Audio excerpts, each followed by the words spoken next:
এটা কি হয়েছে আমরা বুঝতে পারছি না, জানি না এটা কি। সাপ ফাপ থাকতে পারে। এই দাঁড়া,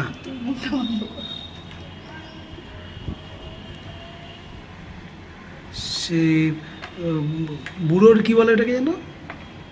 দাঁড়ি। বুড়ির ঝুলি না কি বলে? হ্যাঁ তোমার গাড়ি আছে। ও ঠিক আছে, এটা অস্বাভাবিক ব্যাপার। কি করে হলো এগুলো? কি আমরা 2-3 দিন ছিলাম না, তার মধ্যে এরকম একটা জিনিস ঘটনা ঘটিয়ে ফেলেছে। এটা আমার বাবা করেছে। সুতলি এটা দড়ি, আমার বাবা করেছে। এত বেশি কথা বলে না মাঝখানে।